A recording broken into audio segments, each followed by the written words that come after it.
Lugu Dam contract. That's according to the Agric Minister. This is your home media. Akwatia by-election, NPP doesn't like peace. Security must be tight. That's Rashid Tanko, and he said this on Eyewitness News last night. Court bans outdoor events for Teshi Homowo Festival after clashes. Other stories you'll find on our portal. ITUC Africa demands African-led credit ratings to end global bias.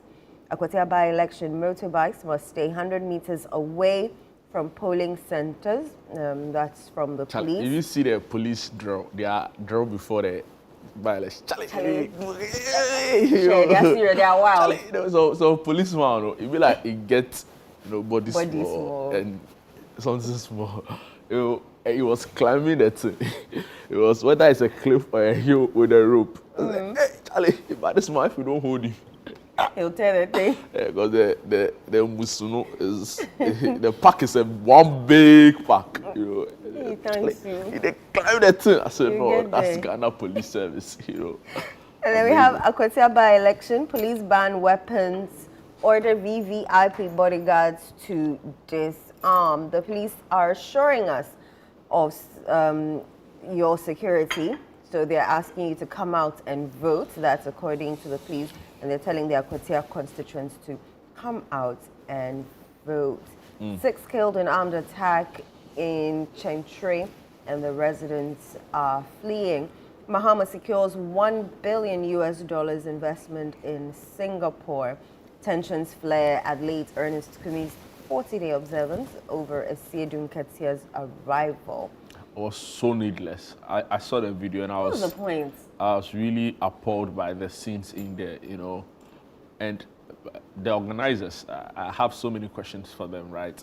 Because if you are saying I mean, I get the fact that Ernest Kumi is an MPP member, yeah, right? And if you are saying you're organizing an event, a 40-day event in his memory, it doesn't necessarily make it a strictly MPP event, right? To say that then nobody else is invited. No, I don't think it's proper. But take a look at the fallen 8. The NPP were there. The NDC didn't react to them being there. Exactly, and this is not the first time we're having a by-election. I mean, come on. It's always difficult to have a by-election because, of course, you don't want your MPs to be, especially when they pass. So I was struggling and it took away the solemnity from it, right? Yeah, so people were, the family still mourning. Sometimes we forget. We think that, we make everything politics. Charlie, a wife has lost the husband. Remember, some children somewhere have lost their for dad. Everyone else, except for the family from which he exactly comes the from. point I'm making. Yeah. So if we now make everything about politics, I think it's disgusting, it's appalling, and it's very disrespectful to the memory of the late Ernest Kumi, because like you rightly said, people are still grieving the loss, right? So if now you are looking at his demise purely through a political lens, that's also very insensitive. Yeah. So each and every one of the people who caused that mayhem, when the chairman of the NDC arrived, should be ashamed of themselves. Very, very. And the organizers too did a very terrible job in putting this together, and for their failure to sanitize the space and bring it under control. And for me, I don't think it's a proper way to honor the memory of the late MP Ernest Kumi. All right, let me bring you some more stories on Channel One News Online. Peace Council calls for calm after deadly clashes in Sola Tuna Kalba. GA to showcase youth and women-led businesses at This is Ghana exhibition. Will not compromise on exam integrity. That's according to the GES. Global Info Analytics projects NDC victory in Akwatia by-election. And big stories on the citynewsroom.com. You've already brought us some, so I'll try and skip the ones you've mentioned. A Greek minister directs Attorney General to terminate Power Lugu Dam contract. Is big. You mentioned it already. In the past government, we were told that some 12 million. Court halts outdoor activities for Teshi Homowo after deadly clashes. And this is projected leading Akwatia speculative. That's coming from the MPP's Deputy General Secretary, Haruna Mohammed. Qatar to invest 1.5 billion in agric sector by November 2025. Moving on, Akwatia by-election, don't be agents of violence. Osman Ayariga cautions youth. And this is an interesting call, following the Ablekumanot by-election. The matter was in court. The Ablekumanot, the guys who caused... Yes. Yeah. I think the judge, fine is absolutely... The judge told the men who caused the violence that cedis. They should go and be ambassadors of, all forms of... 6,000 against all forms of violence, all forms of electoral violence, 500 penalty units. And I'm wondering, the guy who did it, how I could sing, I'm wondering how... He was in court? The lawyer says he was in court. They wear masks and some of them wear like... Oh, hoodies. So it's very difficult to identify who is But the truth also is that some other people I saw on the day in Ablekuma North during the violence, I didn't see them in court. Because them you'll be able to make out very easily. Is it that they weren't arrested or they weren't... So I asked the lawyer why these people were not in court. And he's like, my understanding of the investigative process, significantly differ from how the police would also investigate or the prosecutor investigate to say that this and this and this is part. For some of them, it was purely in the interest of self-defense. Okay. So the prosecution didn't see it necessary to bring them to court. All right. But, I mean, clearly, clearly. Anyway, so yes, Akwatia by-election. Ayariga is cautioning the youth to refrain from all forms of violence. GMPC to draw Voltarian or voting basin by first quarter of 2026. And onto some foreign news on citynewsroom.com. Trump and Secret Service protection for Kamala Harris. No, Uncle Trump, he did do that. Are you done? Yeah. Okay, I have graphiconline.com. Some of the stories you'll find. 22 new Mpox cases recorded in Ghana to bring total to 446. GES resolves technical issues. CSSPS review and confirmation portal goes live. Strengthen bond with management to protect GCB Bank's matchless record. Professor Alabi to Union. Retain me as NPP flag bearer. That's according to Baumia. Ablekuma North election violence, 8 fined, 48,000 Ghana cedis for assaulting Hawa Kumsin, 2 others. GS dismisses reports of cutoff points in school placement. Daily graphic Greta Home Fair is ongoing. NPP flag bearership, Edutrim pledges clean campaign after filing nomination. 22 drown in Galamsey pits in Central Region. NADMO Reclamation Initiative launched. And fleeing Bingiri residents drown in Black Volta. Let me take you to the newscenter.com. Governments to cancel the Palugu Dam contract, a history of broken promises. MTN Ghana CEO is the new telecoms chamber chair. BOG adds credit or digital credit services to non-bank act.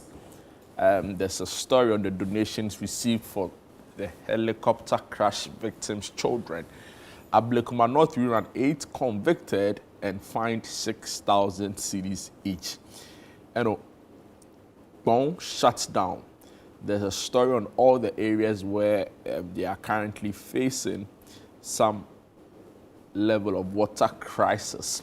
School placements, GS debunks claims of fixed cut-off points. Okay, I'm on gna.org.gh. Some of the stories you'll find on that portal. Minister disappointed with MMDCE's performance, tasks them to deliver results. Bank of Ghana issues new forex guidelines for importers. Mahama reiterates need for strong Ghana-Singapore technological cooperation. Ghana's growing employment remains unsecured in the informal sector. That's according to the Statistical Service. I'm the most prepared to lead NPP and Ghana in 2028. That's according to Baumia. In health, know your limits. NMC tells nurses and midwives. Atebubuamentin residents urge government to address perennial water crisis. UNFPA urges Ghanaians to plant trees to mark birthdays. We'll do that next year, Jude. We'll plant a tree to mark our birthday. I think it's a good idea, actually. All right. And other stories, a helicopter tragedy children's support fund accrues 3.5 million Ghana cedis, 20,000 US dollars. Black Star Experience Secretariat signs strategic partnership with South Africa's National Arts Council. Ghana marks 62nd Dubois anniversary, urges Pan-African unity. Personal assistants are not to approve documents on GIFMIS Minister wants MMDCEs. Ghana, Turkey open talks to expand scholarship opportunities in sports-related fields. I have GhanaWeekend.com. Some of the stories you'll find on GhanaWeekend.com. Dr. UN take Chukwana eye. This 5 years census is very bold, Fake award scheme. Exactly, defrauding everybody in the process. Dr. UN take Chukwana eye. D Black on fake award saga 5 years on. Noise ban. Daddy Lumba's 1 week observance moved to Independence Square. Other stories you'll find: family of Ghanaian students who died in Latvia demands fresh probe. Tiana Taylor opens up about new album, Personal Journey. 2 Kingdom of God church leaders arrested for alleged human trafficking, money laundering. I brought you that Black Star Experience Secretariat sealing a landmark cultural partnership with South Africa. Other stories: Amaray, Molly, and Wendy Shea have been nominated for Best Female Artist at Afrima. No changes made to Kwame Nkrumah Park greetings, as according to the Tourism Authority. Toke Makinwa welcomes baby girl, calls her my miracle. Trial of KNUST students in girlfriend's death adjourned to September 15. You remember that story. And finally, stronger than ever, Swesco UK alumni embrace Global Vision Eye Christmas reunion. Should I read through the Spectator, will you?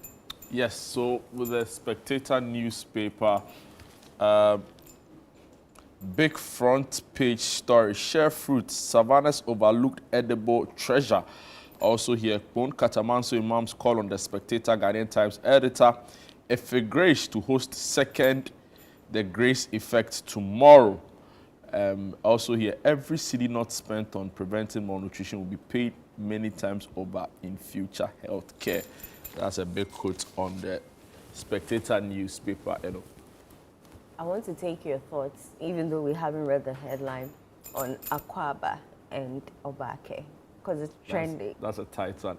That's a title. I think it's trending. It's a very difficult conversation to have, but in the life of every nation, difficult conversations would be have. Thankfully, ICE hasn't got to do with, ending gun violence. And, I know. Of course, you have very difficult problems too. I don't take it for granted at all. But if, for example, you're in the US and you have to listen to the Republicans and the Democrats fight about, ending, gun sales and all of that, not forgetting Minneapolis, right? Minneapolis, 2 children died, 17 injured, So my point really is that every country would have to have certain difficult conversations. And if now a particular group of people feel that over the years there's been like that sort of indirect way of, toning down on, their aspect of their culture, I think it's important that they highlight those conversations. Nonetheless, I completely disagree with comments around, let's change every signage or every welcome word at the airport because it is on Ghana land. No, but it's an international airport, right? That serves all of the country. So why not have multiple languages there, right? So you can have Wala. What's Wala? I think it's spoken up in the Western Upper East region. We can have Ghana, we can have Fante, we can have Ghana. They make it look like, Akwaba is an Ashanti thing. It's really an Akan thing, right? So I really hope that we desist from the very vitriolic commentary some people have, taken on this path. I don't think it's necessary. We are one people, and we've seen some of these comments destroy other countries. So let's be circumspect. Let's share opinions, right? But it should be respectful. It should cater for the sensitivity of other people, right? And I'm sure we can move on without all of the brouhaha. But I think, moving on, Charlie, there are also more pressing things to talk about, right? So while we acknowledge that there's the need to address concerns a particular group have raised with, it's more structural, right? Because I feel like even the Ga language in our schools, that is where we should be taking it from, But I think that at the end of the day, we can have multiple languages there. It doesn't. But Akwaba has also become very internationally, recognized and symbolic. I saw a photo of the JFK airport. Have a whole paragraph written in Chi. And I think they even had Akwaba in there as well. So, difficult conversation to have, but let's not spill over, number one, and let's, while acknowledging the concerns, find ways we can, in a very civil and respectful manner, engage on it, and I'm sure we'll be better off. The comments from the Greater Accra Regional Minister, I didn't think it held matters at all, to say that this is Garland. And so, you don't expect an official to speak in that manner. I mean, those are her thoughts. To be fair, the event that was organized wasn't to be, the focus of the event wasn't to deliberate on Obake or Akwaba. It was a side question. But I felt that she wasn't prepared for that question. So she probably could have respectfully declined to say anything. But then to go on and she's had a couple of one too many mishaps. Yeah, we didn't ask her. She said she's going to fix street lights. When she wasn't prepared, she didn't have the data, she didn't have the facts. And now see who are the street lights. She can't really respond to. In fact, I interviewed her again at Ablekuma North. She said, "Oh yes, I'm paying people. I'm giving them money. And it was a clear instance of vote buying. For a public official, it was also wrong. And now this. In fact, there have been a few others. So her comment around, we are on Garland, so I support it. It was a bit uncalled for and unnecessary. Yeah. But to be fair to her, the street lights, she says she's distributed it to the MMDCEs. So now she's charging them. That's not what she told us. No, I'm saying recently when she had that meeting with the MMDCEs. When we asked her at the meeting where she said that. Recently. But I hope I've been able to. Yes. I totally agree with you. I've been screaming the loudest that Akwaba or Bake, let's just, put multiple languages so that everybody feels, included in the arrival process here in Ghana. If just to cool tempers and everything and all, because it's an international airport. We're all arriving, regardless of our tribe, regardless of our religion. We're all arriving through the same door. So I've heard some of my Ghana friends say that even the word Obake is it K or K? K or K. It's alien to some of them, right? Oh, so, for example, Samuel Doona, you know him, right? He was part of a group called Alabaster Box. Now, Alabaster Box, they composed this song. Welcome, Wezolo Akwaba. So, absolutely, exactly. So, he was like, at the time, they were, and that's many, many years ago. It was like they even struggled to find that real catchphrase to represent welcome in Ga. I think the owner should be Ga, or I don't know. I'm not sure. So and it brought perspective to the whole conversation. But like I said, it's an important conversation.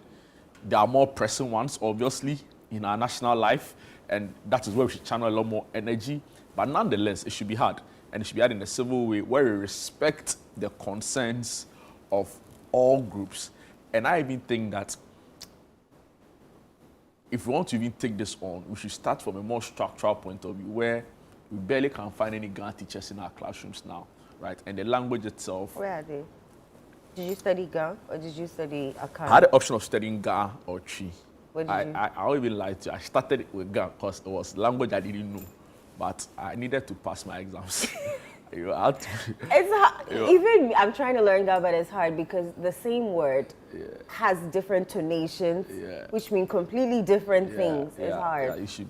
I thought French was hard, but guys, People say, you know, and as a Kanishi boy, it is very disappointing. But to be fair, I get the I mean, you language. speak a little, right? Yeah, it's not deep. I mean, I'll to find get my by. way out. Yeah, I'll find my way to out. get by. So, Yeah. you know, let's have the conversations, but let's keep it civil, let's keep it respectful, and let's also pay attention to the rather structural problems around this, you know, and I'm sure we'll be fine.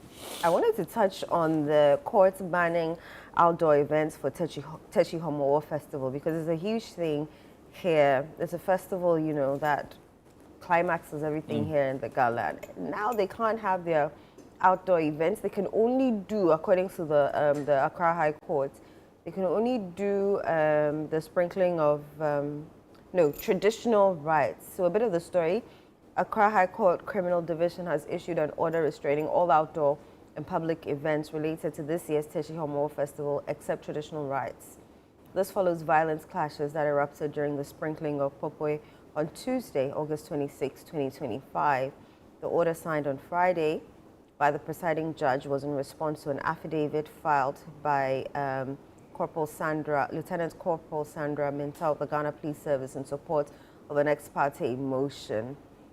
This is not the first time such a thing has happened at a Homowo festival. If I quite recall, last year to the same area, they erupted into violence. I'm sure they can celebrate Homowo without these things happening. Also up north, during the fire festival, when they're firing muskets and guns, something similar happens, injuries happen, violence resulting in the death of people. And so this particular event, violence erupted, it resulted in the death of 2 people and injured several others. And so now the only thing that they're allowed to do is traditional rites. They can't come out and do any other celebrations with regards to Homowo.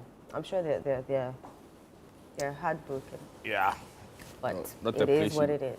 Absolutely. Not a place you'd want to be in at all. Anyway, I know. Any story? Yeah, Any I wanted anything? to bring you a story around the young man, the family of a Ghanaian student who died in Latvia. You know, they are demanding a fresh probe into this really tragic story.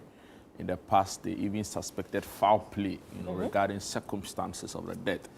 Now, excerpts of the story read on citynewsroom.com reads, the family of the late Nana Eje Ishia, a Ghanaian undergraduate student who died in Latvia, has petitioned the Ministry of Foreign Affairs and Regional Integration to intervene and push for a fresh investigation into the circumstances of his death.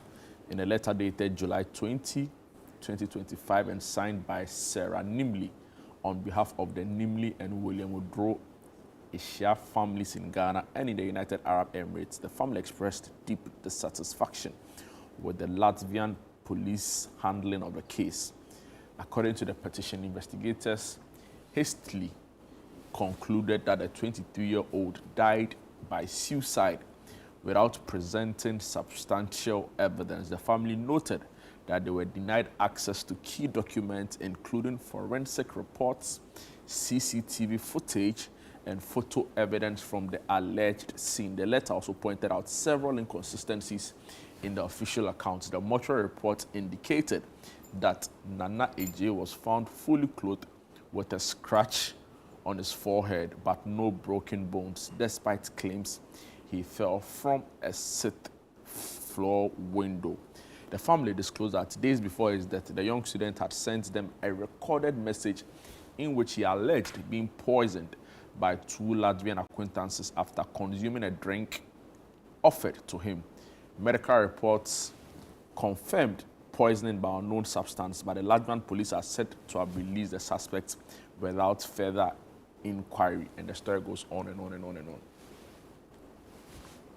I remember I spoke to the family when they reached out to us on this story, and they were visibly shaken because that's their son, and he was in school. So initially, when they spoke to him, he said he had been poisoned. So they sent me those reports of the doctor.